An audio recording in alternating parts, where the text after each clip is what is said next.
അപ്പോൾ നമ്മുടെ SSCയുടെ അതായത് സ്റ്റാഫ് സെലക്ഷൻ കമ്മീഷൻ്റെ പുതിയൊരു അപ്ഡേറ്റ് കൂടി നിലവിൽ വന്നിട്ടുണ്ട്. CHSL എക്സാമിന് അപേക്ഷിച്ച ഉദ്യോഗാർത്ഥികൾക്ക് അവരുടെ എക്സാമിനേഷൻ ഷിഫ്റ്റ്, വെന്യൂ, അതുപോലെ തന്നെ പരീക്ഷ നടക്കുന്ന റിപ്പോർട്ട് ചെയ്യേണ്ട സമയം തുടങ്ങിയ കാര്യങ്ങളൊക്കെ ഇപ്പോൾ മനസ്സിലാക്കിയെടുക്കാൻ സാധിക്കുന്നതാണ്. എവിടെ വെച്ചാണ് പരീക്ഷ നടക്കുന്നത്, അതിൻ്റെ അപ്ഡേറ്റ് ഇപ്പോൾ നിലവിൽ വന്നിട്ടുണ്ട്.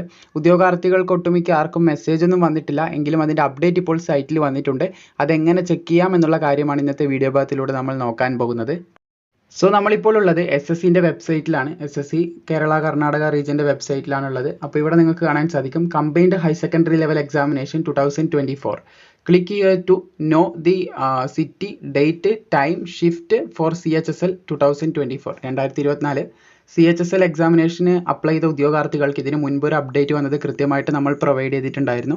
നിലവിൽ വന്നിട്ടുള്ളത് അവരുടെ പരീക്ഷാ സെൻറ്റർ എവിടെയാണെന്ന് മനസ്സിലാക്കാനും ഡേറ്റും ടൈമും ഷിഫ്റ്റും അങ്ങനെയുള്ള എല്ലാ കാര്യങ്ങളും മനസ്സിലാക്കാനുള്ള അപ്ഡേറ്റുമാണ് ഇപ്പോൾ നിലവിൽ വന്നിട്ടുള്ളത്.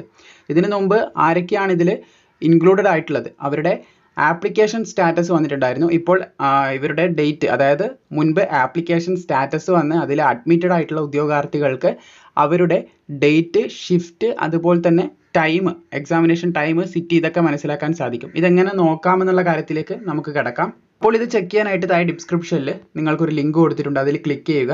അതിൽ നിങ്ങളുടെ രജിസ്ട്രേഷൻ നമ്പർ, പുതിയ സൈറ്റിൻ്റെ രജിസ്ട്രേഷൻ നമ്പർ ഇവിടെ എൻ്റർ ചെയ്യുക. അതിനുശേഷം നിങ്ങളുടെ ഡേറ്റ് ഓഫ് ബർത്ത് കൃത്യമായി തെറ്റാതെ ഇവിടെ എൻ്റർ ചെയ്യുക. അതിനുശേഷം ഈ ഒരു ബോക്സ് ടിക്ക് ചെയ്തതിന് ശേഷം ചെക്ക് എക്സാമിനേഷൻ സ്റ്റാറ്റസ് നോക്കുക. അപ്പോൾ നിങ്ങൾക്ക് നിങ്ങളുടെ എക്സാമിനേഷൻ സ്റ്റാറ്റസ്, എവിടെയാണ് പരീക്ഷ നടക്കുന്നത് തുടങ്ങിയിട്ടുള്ള മൊത്തത്തിലുള്ള എല്ലാ കാര്യങ്ങളും മനസ്സിലാക്കി എടുക്കാൻ സാധിക്കുന്നതാണ്. സോ നിങ്ങളുടെ പരീക്ഷേൻ്റെ ഏകദേശം 7-8 ദിവസങ്ങൾക്ക് മുൻപ് നിങ്ങൾക്ക് തീർച്ചയായിട്ടും അഡ്മിറ്റ് കാർഡ് ലഭിക്കുന്നതായിരിക്കും. അഡ്മിറ്റ് കാർഡ് വരുന്ന സമയത്ത് തീർച്ചയായിട്ടും അപ്ഡേറ്റ് ചെയ്യാൻ ശ്രമിക്കുന്നതായിരിക്കും. സോ എനിവേ ഇതിൻ്റെ എക്സാമിനേഷൻ സ്റ്റാറ്റസ് ഇപ്പോൾ നിലവിൽ പബ്ലിഷ് ചെയ്തിട്ടുണ്ട്. മാക്സിമം സുഹൃത്തുക്കളിലേക്ക് ഈ കാര്യം ഷെയർ ചെയ്യുക.